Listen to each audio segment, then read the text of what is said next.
Domino's Pizza back in the 2000s was known for fast pizza, under 30 minutes, but terrible pizza. So you can get bad pizza really fast. That's kind of what they were known for. And they didn't want to be known for that. They wanted to be known for good pizza really fast. But as they listened to their customers and the feedback and all that was that, it's terrible. And so instead of just denying it, living in denial of it and explaining it away, they decided, well, let's embrace that and let's get better.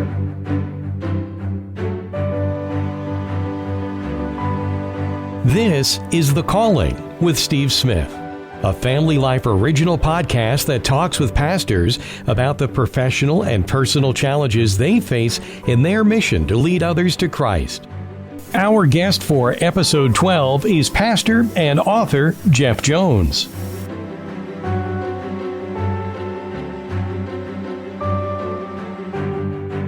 Well, we're blessed to be able to be with Jeff Jones, who, by the way, I don't think I've ever met anyone, Jeff, with the combination.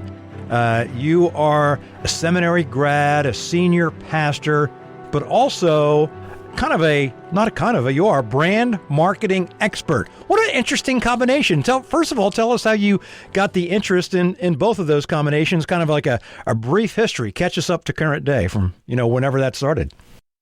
Well, I'm definitely more of a pastor than a brand marketing expert, but wrote the book with two people who are brand marketing experts, Dwight Jewson, who's one of the top 3 branding gurus in the country, and Mike Hogan, who led marketing for Frito-Lay and other large companies. And really just through leading a church and meeting with them over the years, for the last 20 years, we've been in these conversations. I have learned a whole lot. So it's, I know it's interesting thinking, maybe even confounding to think of the church or Christianity as a brand, but everything is a brand, and we can talk about that. But so as I lead a church and in trying to do so in a way that can connect with people who don't go to church outside of my community, always have to think about how are we perceived, and are we on brand or not? So that's my interest in it. It's more pastoral. The name of the book is Rebranding Christianity: When the World's Most Important Brand Loses Its Way. So have we lost our way, and what are the thoughts on that? Yeah, so when you talk about rebranding Christianity, what it can sound like is that what I'm saying is we need to go out, find a bunch of slick marketing experts, and come up with a whole new thing. Like the thing we've had for 2,000 years isn't working anymore. The emerging generations, are like my age of my kids, young adults, are leaving and all of that. So we've got to come up with something new. But actually, that's not what we're saying at all. What we're actually saying is let's go back to the brand as Jesus gave it 2,000 years ago. And I believe we've drifted from that. And so then, you think, well, what's the brand? And Jesus told us the brand. He said, this is how people will know that you're my followers. Like, this is it. This is, and it's another way to say this is your brand, or all the brand is how we're perceived, what people think of when they think of us. And Jesus told us what that should be. And we can talk more about what that is, but we're not known for that. We're known for the opposite of our brand. So I'll go in. So, our brand, Jesus said in John 13, the new command, he said, a new command I give you, love one another. As I've loved you, so you must love one another.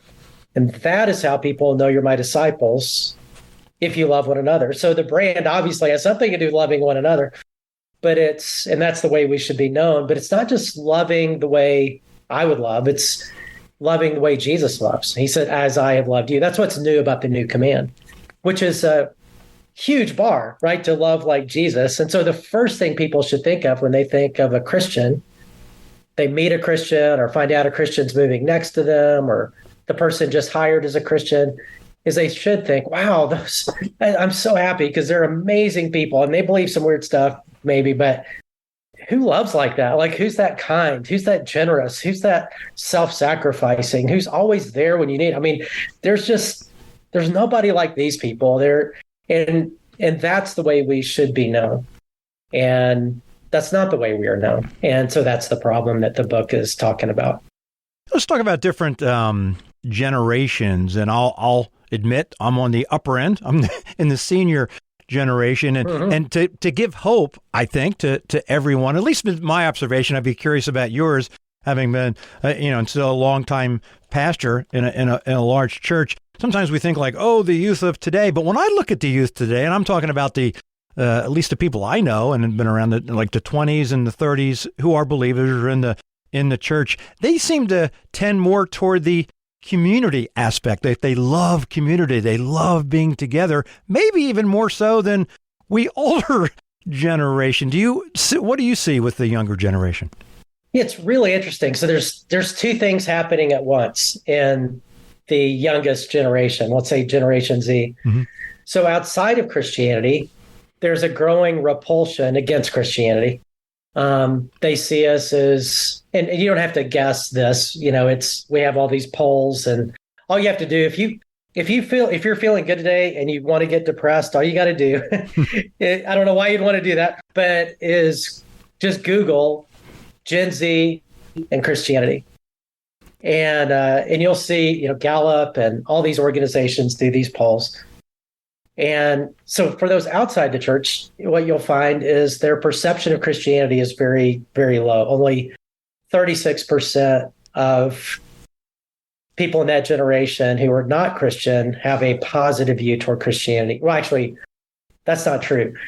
Only 36% of the whole generation, not just Christian or not Christian, which ironically is the same number on a different poll of how many claim to be Christian. So basically, if you're not a Christian and you're in that generation, you have a very dim view of Christianity. You see Christianity as a bunch of judgmental, arrogant, hypocritical, mean, pushy people, not loving.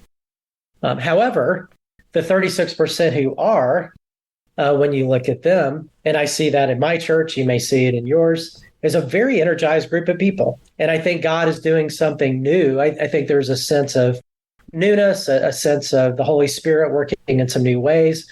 And so it is a very energized group of people, not just cultural Christian, but more committed Christian who really do want to make a difference in their world. They really do want, as you said, they value community among each other. That's intentional. They want to grow. They want to know Christ. They want to make our world better and join him in what he's doing in the mission. And so it's kind of at the same time encouraging and discouraging when you look at that generation. And it makes me very hopeful that I believe that generation is going to get it right and that God will do something new. And so I'm paying attention to that. But outside of, again, the discouraging thing is outside of those who claim to be Christian, it's not just that people are indifferent to Christianity, they're repulsed by it. And we've got some work to do because the faith of the next generation is at stake. That you have about 70% of people checking out of Christianity. That's not great. And so even though there's some encouraging things within the church, outside the church, we really need to do better.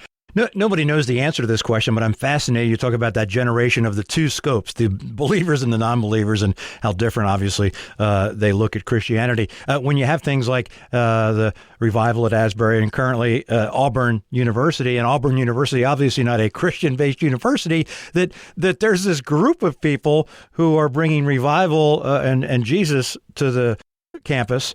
I want to be a fly on the wall or in the head of the non-believer students. Is like, what's going on here? Isn't that fascinating? I mean, what's going on? It is fascinating what's going on. And again, that gives me hope. It tells me that, God is clearly at work and there's many, and they're energizing Christians.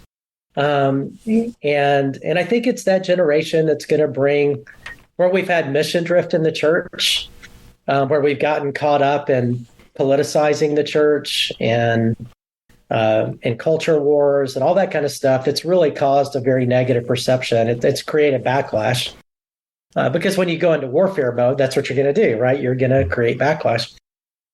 And that generation really isn't. They're not doing that.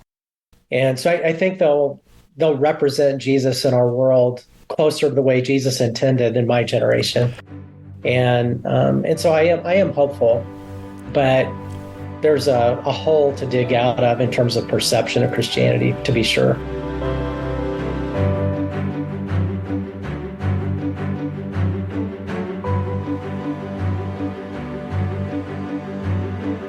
Talking with Jeff Jones, a pastor down in the Dallas area, Dallas, Texas, and he's combined with people who are marketing experts. And there's a book, Rebranding Christianity, When the World's Most Important Brand Loses Its Way.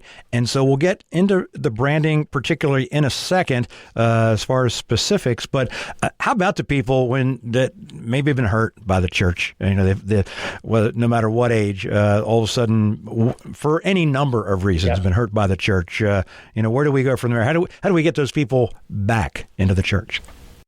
I think we have to double down on the brand, which is to love the way Jesus loved, and you know the way he loved is, you know, he was called a friend of sinners, tax collectors, a glutton and a drunkard. He wasn't a glutton and a drunkard, but he was a friend of sinners and tax collectors, right? And so he moved toward those whom religious people push away. And so, you know, Jesus and the Pharisees and that whole, you know, thing, right? And where they were putting up a wall, he was building a bridge. And all a bridge is just a wall turned sideways, if you think about it, right? And that's what Jesus was doing. And I think we need to move toward people. And I also think we have to be really honest that, hey, we've not always been who Jesus called us to be. And what we should be is the most welcoming, most hospitable community in the universe. Come as you are, anybody, right? And it's not stay as you are, but the way Jesus related is he had a wide welcome to a narrow path. And Christians recently have had sort of a narrow welcome to a narrow path. And so it's hurt a lot of people. And so that for a whole lot of people, church is the last place they could think they could go to find acceptance, to find love. And it should be the first. It should be the place, you know, hey, I may be rejected everywhere, but I know those people, they're going to love me. And so we've really just got to change our whole mindset and perspective, I think. And it's interesting because with this book being out, I'm hearing from a whole lot of people who are in that category, who have church hurt, who are, and the book has actually given them hope that, hey, you know what, maybe there is a kind of Christianity that I haven't been exposed to. And rather than just walking away, maybe I should give it another chance. And I'm hoping that'll continue to be true. You talked about the generation, and you mentioned a lot of the negatives, how they view Christianity, the non-believers, and we didn't mention money. You know, it's like all they want is money, all they want is money. And does it get confusing, and do some churches run into problems when it's like business? It's church as a business. Is there a problem in there, and how much in the book do you touch on that? Yeah, we really don't touch on church's business part, and you know, that's a big conversation. And I think more if whether it's a business or an organization, because, you know, that generation doesn't mind a business that's got a mission that is a good mission in this world and is authentically pursuing it with integrity.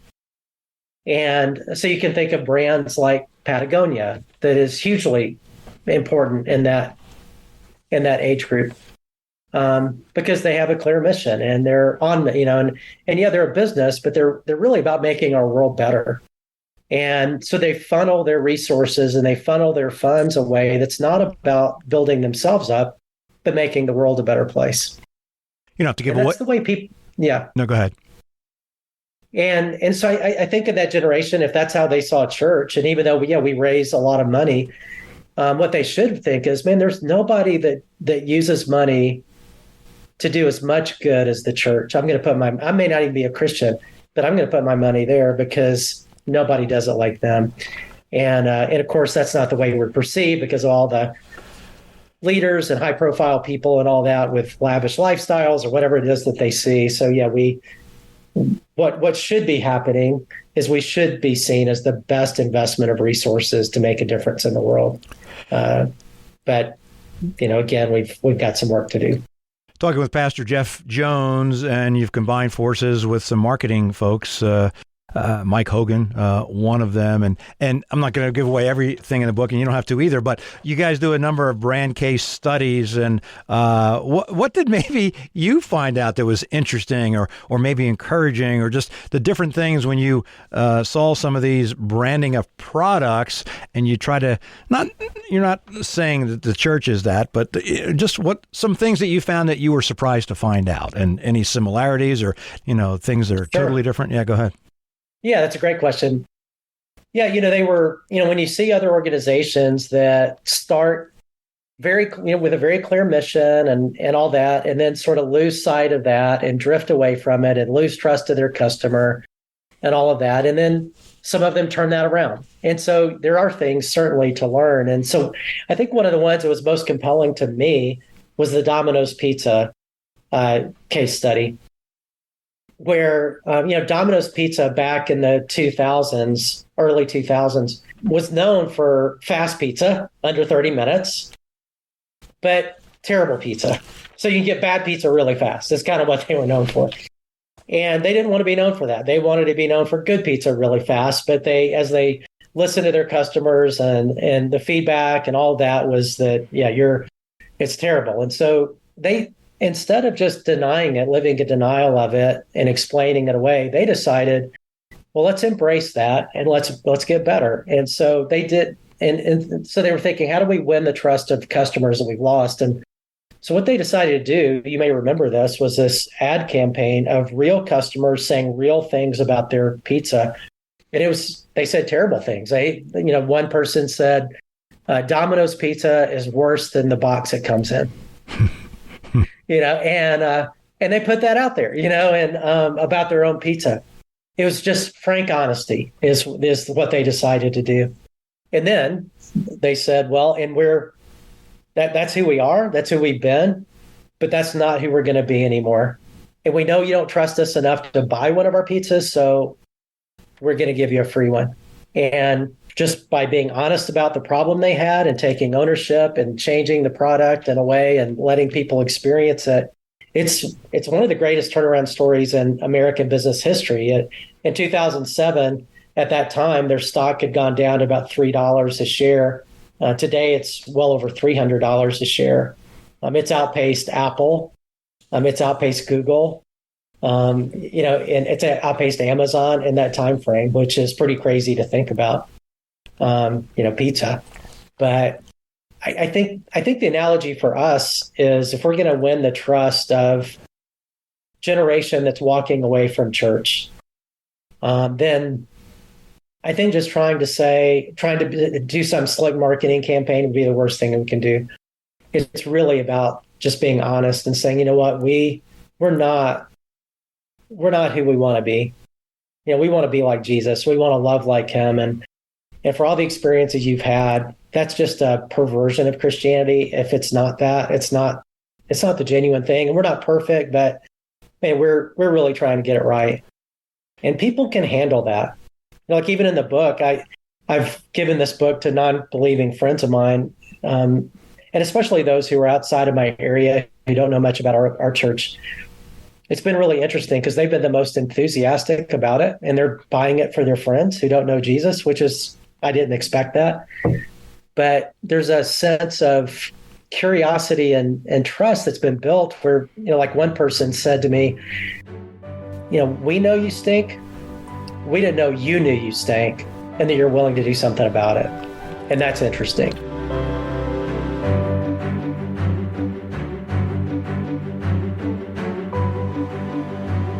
Doesn't it come down to, and you've already touched on it, I mean, the brand is to love like Jesus loved. And even though we talk about the church and getting the word out there, but the church is the people. And the people individually, one by one, loving their neighbor, loving their coworker, that's really what we need to do. And you've already touched on that, but it comes from the people, right?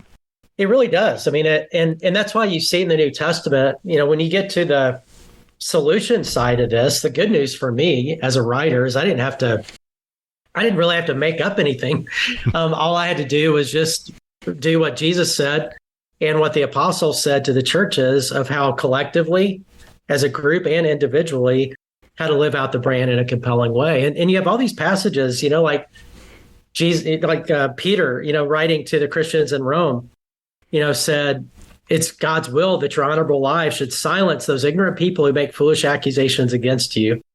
He also says in the next chapter, live in such a way that people actually ask for the reason for the hope that you have. Like you're creating this sense of curiosity and pull by the way that you live. Paul told people, the book of Titus, to live in such a way that they make the teaching about God our Savior attractive in every way. Paul told the Colossians, let your conversation be gracious and attractive so you'll have the right response for everyone.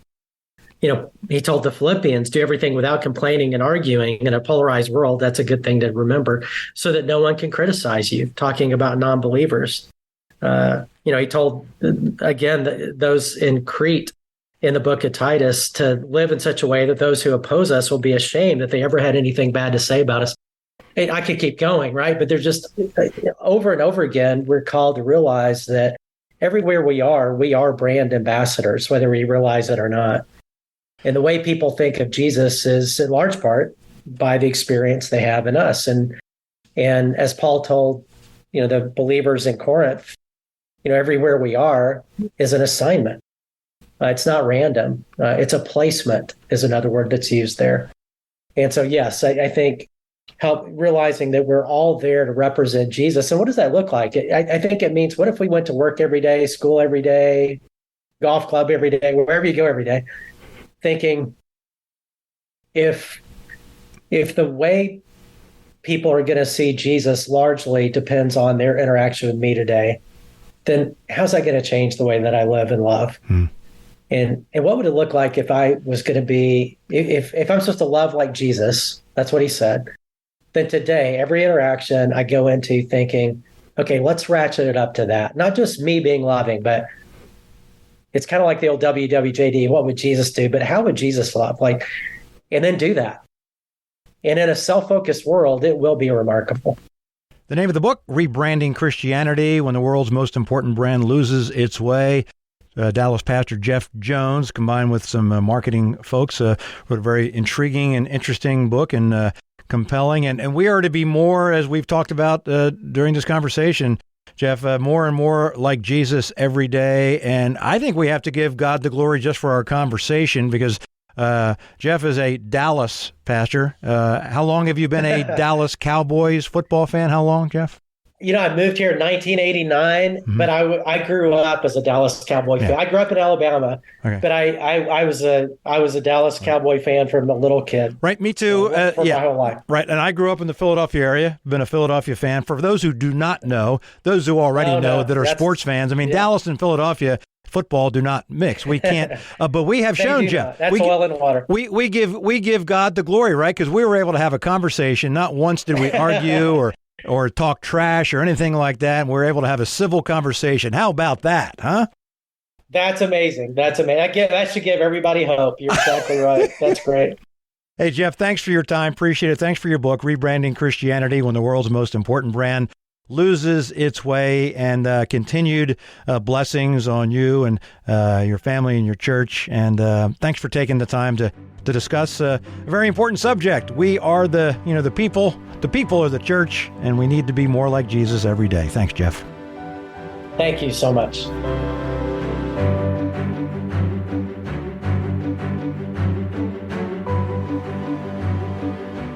You've been listening to episode 12 of The Calling, a Family Life original podcast for pastors. If you like what you heard, be sure to share it with others and click subscribe so you don't miss future episodes. Be sure to check out all of Family Life's original podcasts, including Therese Talk, If That Makes Sense, The Parable Podcast, and Business by the Book. You can find them wherever you download content or at familylife.org. Family Life is a not-for-profit listener-supported ministry, relying on your generous support to make podcasts like this possible. Find out how you can get involved when you go to familylife.org.